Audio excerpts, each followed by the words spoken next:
Donc Olivier Mathieu, président de l'association laïque et des Amis de Pierre Brisson et des monuments pacifistes et républicains de l'Allier. Voilà, donc chers amis, aujourd'hui rassemblés devant ce monument pacifiste de Roques pour la 6e fois depuis le premier rassemblement qui s'était tenu le 24 juin 2005 à l'initiative à l'époque de l'association des Amis de Pierre Brisson et de la libre pensée de l'Allier.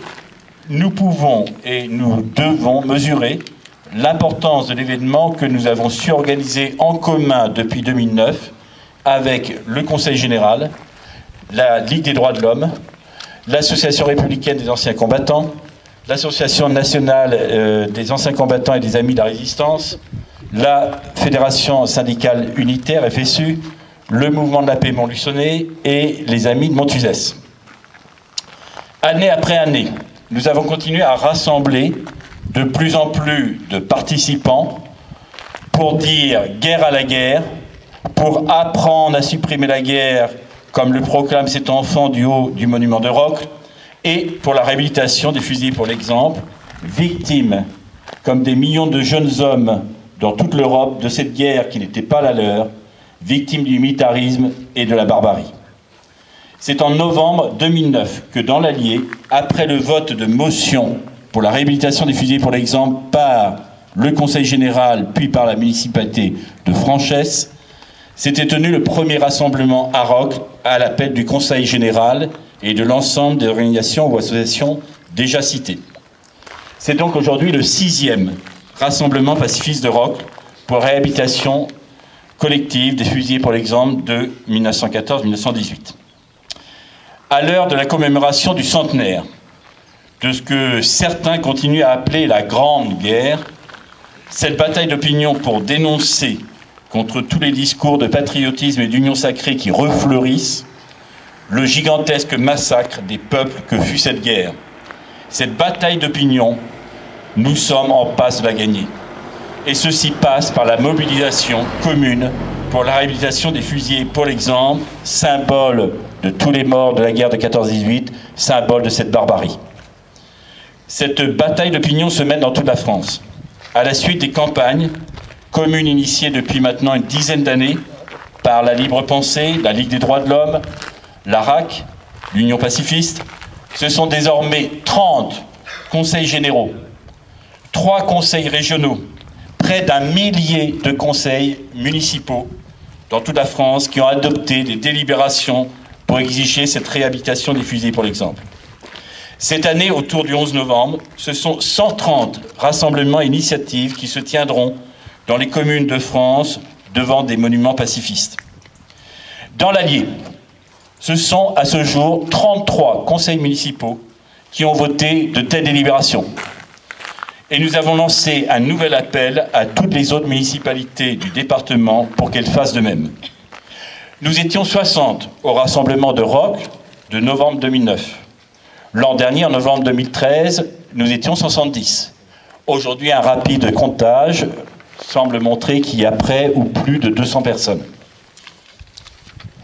Tout ce combat, nous le rappelons dans le bulletin d'association que nous venons d'éditer et qui sera disponible tout à l'heure, au moment du buffet. Les autorités de la République pourront-elles continuer à rester sourdes à cette exigence de justice pour les fusillés, pour l'exemple, et à travers eux pour tous les soldats victimes de la guerre? Monsieur Kader Arif, sous-secrétaire d'État chargé des anciens combattants, vient d'inaugurer un espace, des écrans interactifs mentionnant les noms des fusillés pour l'exemple, aux Invalides, ce temple du militarisme, le musée des armées qui ont fait fusiller des soldats pour l'exemple en 1914-18 pour contraindre tous les autres soldats à continuer à combattre et à mourir. Mais la réhabilitation par la République, la réhabilitation officielle par la République n'est toujours pas prononcée. Mais en même temps, sous la pression de cette bataille d'opinion que nous sommes en passe de gagner, il a donné une liste de 639 fusillés pour le terme utilisé désobéissance à partir de recherches à des services historiques de l'armée, c'est-à-dire en fait pour l'exemple, qu'il a dû distinguer d'une deuxième liste de 669 fusillés pour soit acte de droit commun, trahison, espionnage ou motif inconnu, auquel il faut rajouter, je crois, près de 140 soldats qui ont été fusillés dans le front d'Orient après l'armistice, où la guerre a duré après l'armistice de novembre 1918. Alors, si ces 639 sont officiellement identifiés et reconnus comme fusillés pour l'exemple, pourquoi leur refuser désormais la réhabilitation par la République? C'est le sens du projet du nouvel appel au président de la République que je vous propose de lui adresser et dont je vous donne lecture, et qui sera disponible donc après et que vous pourrez, si vous en êtes d'accord, signer. Nouvel appel solennel au président de la République, alors il faudra voir le chiffre exact, mais on doit être autour de 200 participants, au 6e rassemblement de rock allié devant le monument aux morts pacifistes de cette commune qui proclame « Apprenons à supprimer la guerre » à l'appel du Conseil général. Je ne recite pas toutes les associations qui figurent sur la lettre. Monsieur le Président de la République, nous vous adressons un nouvel appel que, entre guillemets, vous lirez peut-être si vous en avez le temps, chanson connue, et auquel vous répondrez enfin favorablement si vous en avez le courage. Monsieur le Président, vous ne pouvez continuer à ignorer l'exigence qui monte d'année en année dans tout le pays pour que soit enfin prononcée la réhabilitation collective, pleine, entière et définitive des fusillés pour l'exemple de la guerre de 14-18. Pour que justice soit rendue à leur mémoire, pour que cette tâche dans l'histoire de la République soit enfin effacée. Monsieur le Président, vous ne pouvez continuer à l'ignorer. Ce sont 116 rassemblements qui auront lieu, en fait c'est 130, le dernier chiffre, autour du 11 novembre dans tout le pays pour formuler une nouvelle fois cette exigence de justice. Ce sont 30 conseils généraux, 3 conseils régionaux, près d'un millier de conseils municipaux qui ont voté des motions demandant cette réhabilitation. Dans notre département, l'Allier, le conseil général a adopté une telle motion dès mars 2009.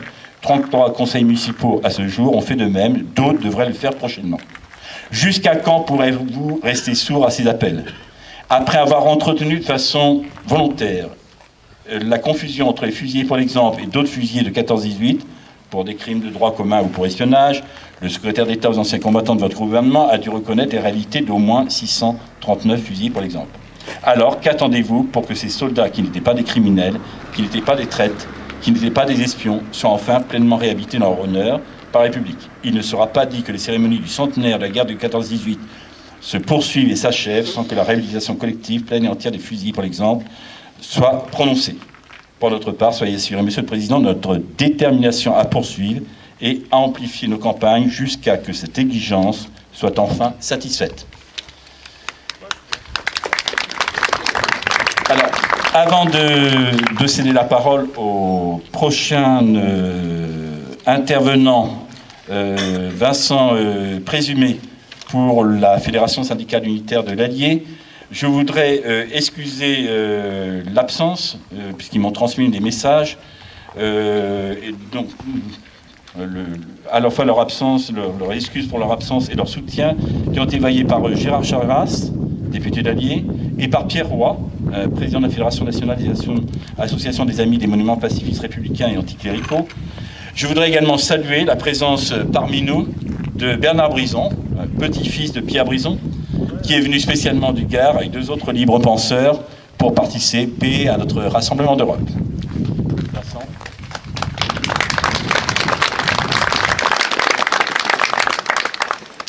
Chers amis, chers camarades, chers citoyens de l'Allier, nous nous retrouvons donc à nouveau en ce 8 novembre 2014 à Rocles pour exiger la réhabilitation collective par la République de l'ensemble des fusillés pour l'exemple de la Grande Guerre, cette guerre de 1914-1918 qui inaugura en Europe un siècle de guerres et de révolutions. Disons-le, nous avons maintenant instauré une tradition au 11 novembre officiel qui fut patriotique et se veut toujours tel tout en se voulant également européen. Au 11 novembre consensuel reposant sur l'ignorance de l'histoire et l'oblitération de la mémoire, au 11 novembre de l'union sacrée qu'elle s'appelle aujourd'hui dialogue social, partenariat, contractualisation, redressement productif et que sais-je encore, répond le 11, le 9, le 10 ou le 8 selon les cas, le 11 novembre de la connaissance de l'histoire réelle, de la reconnaissance de la mémoire majoritaire, la mémoire jusque-là occultée et censurée des victimes et des résistants, le 11 novembre de l'internationalisme, de la démocratie et de l'autonomie du mouvement ouvrier. Et ce n'est pas un problème si ce 11 novembre-là ne tombe pas toujours pile, le 11 novembre, car le 11 novembre officiel entend commémorer une victoire, et nous savons qu'il n'y avait aucune victoire ce jour-là, mais seulement la défaite de la civilisation européenne, dans et par la grande boucherie, et le soulagement légitime que celle-ci s'arrête provisoirement. Mais les soldats restaient sous les drapeaux, car il fallait surveiller la révolution prolétarienne qui venait d'arrêter la guerre en faisant irruption en Allemagne, renversant le Deuxième Reich. Et cela non pas le 11 novembre, mais dès le 9 novembre. Notre 11 novembre à nous, tradition acquise et qui se poursuivra, survivra, parions-le dès à présent, au 11 novembre officiel qui d'ores et déjà se confond souvent en excuses mémorielles et en circonvolutions larmoyantes, plutôt que d'exalter les pseudo-victoires de Verdun et du chemin des dames, dont on sait depuis longtemps ce qu'elles furent en réalité. Et il s'affirme et va s'affirmer de plus en plus en ces années interminables, d'un centenaire interminable, comme le fut la Grande Guerre qu'il prétend commémorer, à travers le combat immédiat pour la réhabilitation collective par la République de tous les fusillés pour l'exemple. Car, répétons-le, par cette réhabilitation collective passe l'honneur de la République et de l'idée républicaine. C'est elle, salie par les crimes de l'État impérialiste, qui est l'objet réel de la réhabilitation que nous exigeons. La mémoire des mutins, la mémoire des résistants, la mémoire des fusillés est en elle-même moralement victorieuse depuis longtemps, et elle le sera de plus en plus. C'est l'honneur de la République, de l'idée républicaine, tendant à la réalisation de la République démocratique, laïque et sociale, librement associée à tous les peuples du monde. C'est cet honneur-là dont il est ici question, à travers l'exigence de réhabilitation globale adressée à l'État qui est censé représenter cette République. Le choix politique actuellement fait d'une réhabilitation sélective au compte-gouttes matérialise le refus de reconnaître que les fusillés, pour l'exemple, furent le pire aspect du crime d'État et du crime contre l'humanité qu'ont été la guerre impérialiste, la mobilisation générale et l'union sacrée. C'est un alignement politique sur les lobbies militaristes sous une forme hypocrite qui entend ménager sa place à une compassion sélective en distinguant les bons fusillés qui ne l'auraient pas mérité et donc, si l'on comprend bien, les mauvais qui, eux, l'ont bien mérité. Mais les fusillés, pour l'exemple, et parmi eux les mutins, sont la partie émergée d'un phénomène de masse. Celui de la répression d'État, d'une part, car c'est à l'automne 1914 qu'ils furent les plus nombreux. Il fallait apprendre aux hommes à marcher par la certitude de la mort s'ils ne marchaient pas. Et celui, d'autre part, de la résistance collective, humaine, vitale, massive, de l'ensemble des soldats, dans tous les camps en présence. Les inaptes, les déserteurs, les fuyards, les protestataires, les râleurs, les fous, les ivres, les suicidés, ceux qui ont laissé passer le soldat d'en face croisé un jour par hasard, ceux qui lui ont serré la main, ceux qui ont échangé une cigarette, ceux qui ont fait un clin d'œil, ceux qui ont pleuré, ceux même qui ont choisi d'en rire, les mutilés, les crispés dans la peur. Voilà l'immense majorité de ceux qui n'aimaient pas la guerre, avec leurs femmes, épouses, sœurs, compagnes, mères. Les voilà toutes et les voilà tous, ce peuple qui a subi et qui finalement a refusé l'immense crime. C'est lui qui était dans la nuit porteur d'avenir. C'était lui qui possédait le courage de la résistance. C'est lui qui exige aujourd'hui. C'est lui qui forme le socle de notre combat pour la réhabilitation. Disons-le, le premier fusillé pour l'exemple de la Grande Guerre s'appelle Jean Jaurès, qui voulait tout faire pour l'empêcher et qui fut assassiné pour que passe le rouleau compresseur de la mobilisation générale et de l'union sacrée. Le 6 décembre 1914, Pierre Monat, représentant des unions départementales du Rhône et du Gard au comité confédéral national de la CGT, démissionnait publiquement, acte qui fut la première protestation publique dans le mouvement ouvrier français contre la guerre et l'union sacrée, quelques jours après l'acte fondateur de Karl Liebknecht, votant seul contre les crédits de guerre au Reichstag, le Parlement allemand. Par cet acte, Pierre Monat assumait la continuité du syndicalisme indépendant, celui qui refuse l'union sacrée, celui qui me conduit ici, au nom de la FSU de l'Allier, à parler parmi vous. Citons Pierre Monat. Les travailleurs conscients des nations belligérantes ne peuvent accepter dans cette guerre la moindre responsabilité. Elle pèse entière sur les épaules des dirigeants de leur pays. Et loin d'y découvrir des raisons de se rapprocher d'eux, ils ne peuvent qu'y retremper leur haine du capitalisme et des États. Si l'humanité doit connaître un jour la paix et la liberté au sein des États-Unis du monde, seul un socialisme plus réel et plus ardent, surgissant des désillusions présentes, trempé dans les fleuves de sang d'aujourd'hui, peut l'y mener. Ce n'est pas en tout cas les armées des Alliés, non plus que les vieilles organisations déshonorées qui le peuvent. Pour avoir écrit et publié cela, Pierre Monat était envoyé au front quelques semaines plus tard, pour avoir appelé à un socialisme plus réel et plus ardent, tandis que les permanents planqués appelaient à poursuivre la guerre jusqu'au bout. Telle est la lutte qui continue au fond ici même et qui continuera, en portant en elle aussi bien la tranquillité d'esprit des vieux combattants que la hâte de la jeunesse à ce que justice soit enfin faite.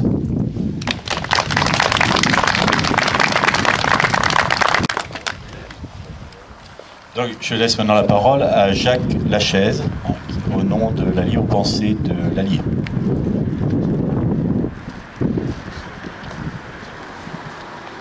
Je vais quand même essayer d'être court, parce qu'on arrive à la fin et je pense que nos porte-drapeaux commencent à fatiguer, ainsi qu'un certain nombre d'anciens. Amis citoyens, compagnons, camarades, je vous apporte ici le salut de la Fédération de l'Allier et de la libre pensée. Et cette année, je vous l'annonce, ce sont plus de 130 rassemblements et initiatives autour du 11 novembre qui ont lieu devant les monuments pacifistes dans toute la France.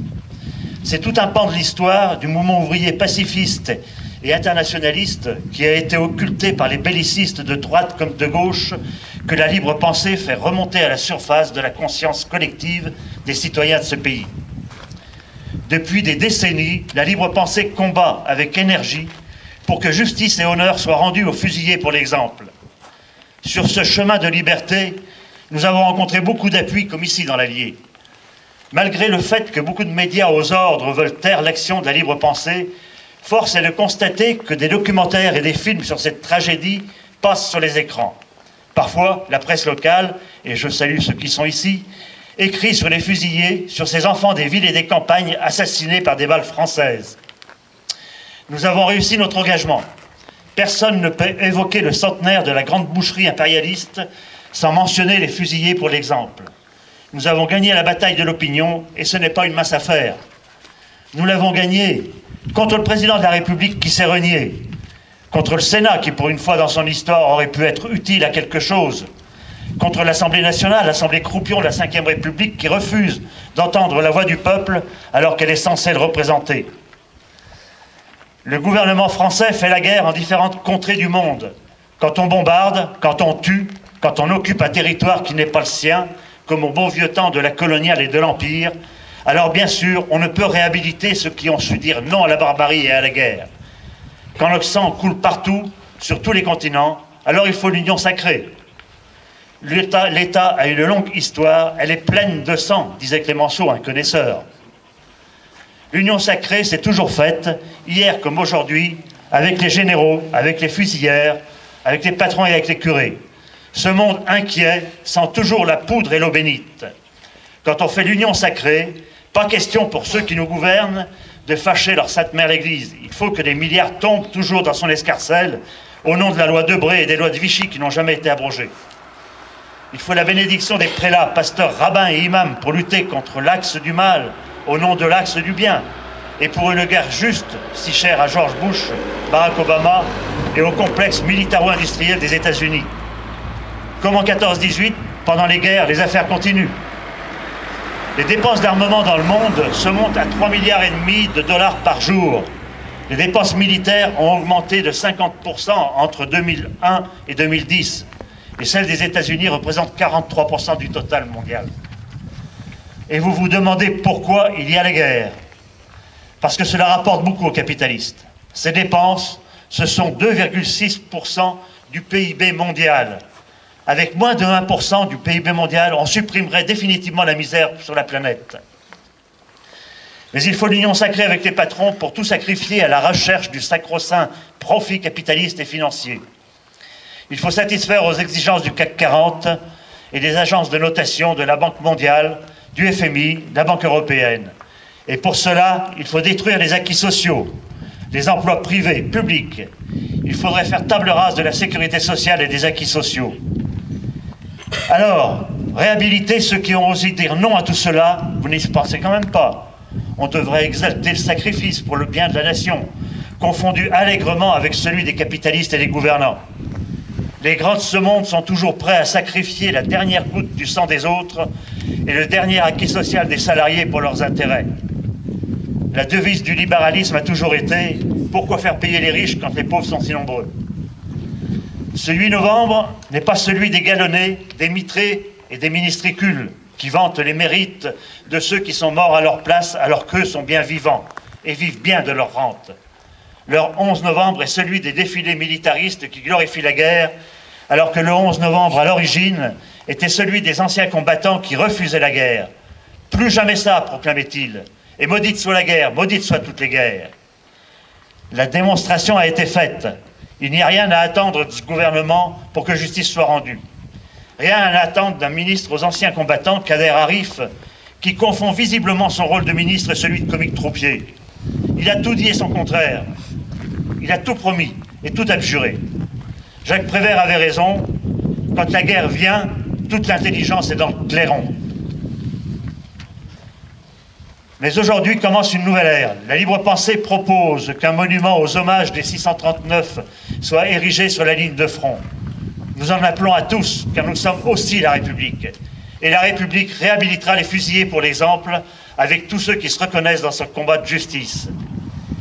Contre ce combat, pour rendre leur honneur aux soldats fusillés et à leurs familles, les faux arguments l'ont disputé aux fausses promesses. On nous a dit que l'on pouvait réhabiliter collectivement les soldats fauchés par les pelotons d'exécution, car il y avait des droits communs. Cet argument n'a jamais prévalu pour la libre pensée, car avec Voltaire, elle proclame « Il vaut mieux un coupable en liberté qu'un innocent en prison ». Même le ministère a fait litière de cet argument des droits communs. Dans un communiqué, Olivier le rappelait tout à l'heure, il a dû reconnaître la véracité de notre position. Force est de constater que désormais, il n'y a plus de possibilité d'embrouiller les choses. Le gouvernement établit la très nette distinction entre les 639 fusillés, pour l'exemple, et les 369 autres. Dès lors, il n'y a plus aucun obstacle de clarté et de connaissance de la vérité pour la réhabilitation collective. Pour les combattants de l'injustice qui œuvrent à la réhabilitation collective, il faut bannir à jamais la peine de mort. Il ne saurait y avoir de bonnes ou de mauvaises peines de mort. On ne peut tergiverser. On ne règle pas les problèmes de la société en tuant son voisin. Tous ceux qui refusent la réhabilitation collective sont-ils pour le cas par cas quand il s'agit de la peine de mort? La peine de mort, on est pour ou on est contre. C'est une question de principe. La guerre est la première des religions. Elle vient de la nuit des temps. Toutes les religions ont participé, peu ou prou, au massacre collectif. Alors il faut sortir l'humanité de la nuit noire de la barbarie. Les libres penseurs ne sont responsables d'aucune guerre, si ce n'est de celle que le cléricalisme leur fait en permanence. Le sens de notre combat pour que la justice et l'honneur soient rendus aux fusillés pour l'exemple est qu'il faut faire reconnaître le droit à la désobéissance, le droit de refuser de tuer des êtres humains. C'est pourquoi nous ferons le 13 et 14 décembre à Soissons, sur les lieux des tranchées du front, le procès des généraux fusilleurs et assassins. Nous établirons leur responsabilité dans cette horrible tragédie et nous les déclarerons coupables de crimes devant la conscience de l'humanité. Alors amis, citoyens, compagnons, camarades, je veux aujourd'hui une nouvelle fois remercier ici l'ARAC, le Mouvement de la Paix, l'ANACRE, la Ligue des droits de l'homme, la FSU, l'Association des Amis de Pierre Brison de Montuzès, qui combattent à nos côtés pour que justice soit rendue.